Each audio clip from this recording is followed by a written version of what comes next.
राधे राधे दोस्तों। ये पवित्र आषाढ़ मास चल रहा है। भगवान श्री हरि विष्णु की पूर्ण मनोभाव से पूजा, भक्ति और आराधना करने का समय है। कुछ ही समय में चातुर्मास मास प्रारंभ हो जाएगा। तो चातुर्मास आने से पहले उसके लिए अपने मन और चेतना को तैयार करते हुए चलिए आषाढ़ मास का पूर्ण श्रद्धा और भक्ति भाव से पालन करते हैं और इसी के उपलक्ष्य में एक पौराणिक कथा का श्रवण करते हैं। इस समय हम आषाढ़ मास के उपलक्ष्य में पौराणिक कथाओं का श्रवण कर रहे हैं और इसी के अगला अध्याय सुनेंगे। कबीरदास कहते हैं, फल कारण सेवा करे, करे न मन से काम, कहे कबीर सेवक नहीं, चाहे 100 गुना दाम। अर्थात कबीरदास जी कहते हैं कि फल की इच्छा से कर्म करने वाला मनुष्य कभी भी मन लगाकर काम नहीं कर सकता, क्योंकि उसका पूरा ध्यान कर्म करने के बाद मिलने वाले फल पर ही लगा रहता है। कबीरदास ऐसे मनुष्यों को सच्चा सेवक नहीं मानते। ऐसे व्यक्ति केवल फल पाने के इच्छा से ही कोई कर्म करते हैं, चाहे वो मनुष्य ही क्यों न हो। कई बार मनुष्य पूजा पाठ इसलिए करते हैं ताकि उनकी इच्छाएं पूर्ण हो सकें। जब निष्काम भाव से पूजा की जाती है, बिना कुछ मांगे पूजा की जाती है, तब भगवान वो सब कुछ प्रदान करते हैं जो ना कुछ मनुष्य को चाहिए होता है। देवर्षि नारद जी के पूछने पर श्री ब्रह्मा जी ने कहा, हे नारद, गोदावरी गंगा में कार्तिकेय जी का एक तीर्थ है जो बहुत उत्तम है। वे कोमार्थ तीर्थ के नाम से भी प्रसिद्ध है। उनका नाम सुनने मात्र से ही मनुष्य कुलीन और रूपवान हो जाता है। उनके आगे कृतिका तीर्थ है, जिसके श्रवण मात्र से सोमपान तीर्थ का फल मिलता है। महामुने, अब दस्युमेघ तीर्थ का भी महत्व सुनो, जिसके श्रवण मात्र से अश्वमेघ यज्ञ का फल की प्राप्ति होती है। विश्वकर्मा के पुत्र महाबली विश्वरूप हुए। विश्वरूप के प्रथम नामक पुत्र हुआ, जिसके पुत्र का नाम भुवन हुआ और महाभुवन सर्वप्रथम राजा हुए। उनके पुरोहित कश्यप थे, जो सब प्रकार के ज्ञान में निपुण थे। एक दिन महाभायु भुवन ने अपने पुरोहित से पूछा कि हे मुने, मैं एक साथ 10 अश्वमेध यज्ञ करना चाहता हूँ। वे यज्ञ में कहाँ करूँ? कश्यप ने प्रयाग का नाम लिया और उन स्थानों को यज्ञ करने को बताया जहाँ श्रेष्ठ द्विजों ने पूर्व काल में बड़े बड़े यज्ञों का अनुष्ठान किया था। राजा के यज्ञ में बहुत से ऋषि, महाऋग्विज, पुरोहित ने एक ही साथ 10 अश्वमेध यज्ञ प्रारंभ कर दिए, पर उनमें से एक भी यज्ञ पूर्ण न हो पाया। तब राजा को बड़ी चिंता हुई। उन्होंने प्रयाग छोड़कर अन्य स्थानों पर उन यज्ञों को किया कि तब हाँ भी विधान दोष आ गया।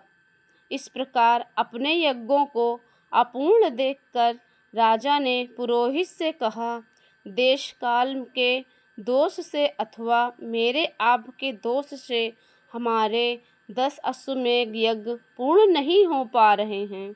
ऐसा कहकर दुखी हुए राजा भुवन अपने पुरोहित कश्यप के साथ बृहस्पति जी के ज्येष्ठ के भ्राता संवत जी के पास गए और इस प्रकार बोले कि भगवान, मुझे ऐसा कोई उत्तम प्रदेश बतलाइए जहाँ एक ही साथ प्रारंभ किए हुए 10 अश्वमेघ यज्ञ पूर्ण हो जाएं। तब मुनि श्रेष्ठ संवत ने कुछ काल को ध्यान करके महाराज भुवन से कहा, ब्रह्मा जी के पास जाओ, वे ही उत्तम प्रदेश बताएंगे। महाबुद्धिमान भुवन महात्मा कश्यप को साथ लेकर मेरे पास आ गए। हे नारद, मुझसे भी उत्तम देश के विषय में प्रश्न करने लगे। उस समय भुवन और कश्यप से कहा, राजेंद्र, तुम गोदावरी के तट पर जाओ और वहीं यज्ञ करने के लिए पुण्यवान प्रदेश है। वेदों के परागामी विद्वान यह महर्षि कश्यप ही श्रेष्ठ गुरु हैं। इनकी कृपा और गौतमी गंगा के प्रसाद से एक ही अश्वमेघ से अथवा वहाँ गंगा करने मात्र से स्नान करने मात्र से तुम्हारे 10 अश्वमेघ यज्ञ सिद्ध हो जाएंगे। ये सुनकर राजा भुवन कश्यप जी के पास गौतमी के तट पर आए और वहाँ अश्वमेघ यज्ञ की दीक्षा ग्रहण की। वे महायज्ञ प्रारंभ होकर जब पूर्ण हो गया, तब राजा इस पृथ्वी का दान करने को तैयार हुए। उसी समय आकाशवाणी हुई, राजन, तुमने पुरोहित कश्यप जी को पर्वत वन पृथ्वी देने की कामना करके कुछ दान कर दिया। अब भूमि दान की इच्छा छोड़कर अन्न दान करो, वह महान फल देने वाला है। तीनों लोकों में अन्नदान के समान दूसरा पुण्य कार्य कोई नहीं है। विशेषतः गंगा जी के तट पर श्राद्ध के साथ किए गए अन्नदान की महिमा अकथनीय है। तुमने प्रचंड दक्षिणा से युक्त अश्वमेघ यज्ञ किया है, इससे तो तुम बहुत कृतार्थ हो गए हो। इस विषय में तुम्हें अन्यथा विचार करना चाहिए। तिल, गौ, धान्य जो कुछ भी गोदावरी के तट पर दिया जाता है, वे सब अक्षय हो जाता है। यह सुनकर सम्राट भुवन ने मानवों को बहुत सा अन्न दान किया।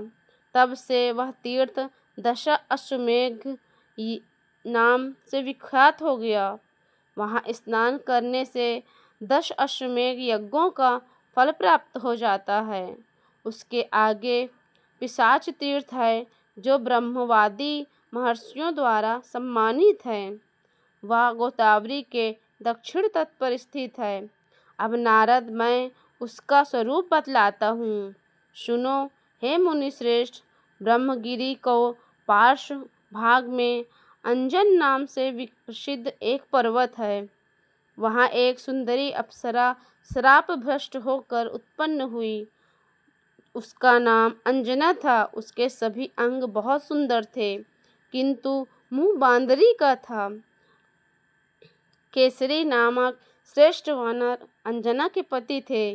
केसरी की एक दूसरी पत्नी भी थी, जिसका नाम आद्रिका था। वे भी श्राप भ्रष्ट अप्सरा ही थी।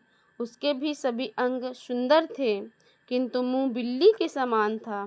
आद्रिका भी अंजन पर्वत पर ही रहती थी। एक समय केसरी दक्षिण समुद्र के तट पर गए थे। इसी बीच में महर्षि अगस्त्य अंजन पर्वत पर आए। अंजना और आद्रिका दोनों ने महर्षि को यथोचित पूजन किया, जिससे प्रसन्न होकर महर्षि ने कहा, तुम दोनों वर मांगो। तब वे कहने लगी, हे मुनिवर, हमें ऐसा पुत्र दीजिए जो सबसे बलवान, श्रेष्ठ और सब को लोगों का उपकार करने वाले हों। तथास्तु कहकर मुनि श्रेष्ठ अगस्त्य दक्षिण दिशा में चले गए। कुछ काल के बाद अंजना को वायु के अंश में हनुमान जी का जन्म हुआ और आद्रिका के गर्भ में नरदिक के अंश से पिशाची का राजा आद्र उत्पन्न हुआ। इसके बाद दोनों स्त्रियों ने देवताओं से कहा, मुनि के वरदान से पुत्र तो प्राप्त हुए, किंतु इंद्र के श्राप से हमारा मुंह कुरूप होने के कारण सारा शरीर ही विकृत हो गया है। इसे दूर करने के लिए हमें क्या उपाय करें, इसे आप दोनों ही बताइए। तब भगवान वायु और नरती ने कहा, गोदावरी में स्नान और दान करने से तुम्हें इस श्राप से मुक्ति मिल जाएगी। ऐसा कहकर वे दोनों वहीं अंतर्ध्यान हो गए। तब पिशाच रूपी धारी अद्रि ने अपने भाई हनुमान जी का प्रसन्न करने के लिए माता अंजना को लाकर गोदावरी में लाकर स्नान कराया। इसी प्रकार हनुमान जी भी आद्रिका को लेकर बड़ी उतावली के साथ गौतमी गंगा के तट पर आए। तब से वे पिशाच और अंजनी तीर्थ के नाम से विख्यात हुआ।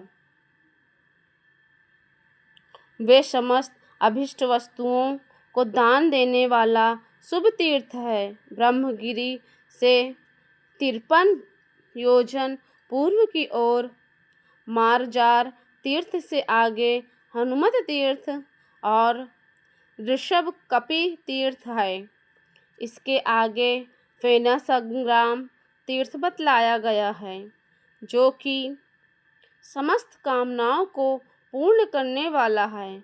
उसका स्वरूप और फल उसी के प्रसंग में बतलाया जाएगा। आने वाले कुछ अध्यायों में आप हमारे हिंदू धर्म में प्रचलित जो भी तीर्थ हैं, उन सभी की महिमा और महात्म्य का वर्णन जानेंगे कि कौन से तीर्थ में स्नान करने से किन किन फलों की प्राप्ति होती है। इस प्रकार देवर्षि नारद के पूछने पर श्री ब्रह्मा जी उनके सभी प्रश्नों का समाधान करते हुए उन्हें जो उत्तर बताते हैं, उनको आगे का वृत्तांत आने वाले अध्याय में आप सुनेंगे। तो इसी के साथ ये आज का अध्याय समाप्त होता है। सुनते रहिए पौराणिक कथाएं आषाढ़ मास की, और कमेंट में श्री हरि विष्णु का नाम अवश्य लिखें। इसी शुभकामना और मंगलकार के साथ लेते हैं आपसे विदा और मिलते हैं अगले अध्याय में। तब तक के लिए श्री हरि विष्णु की जय।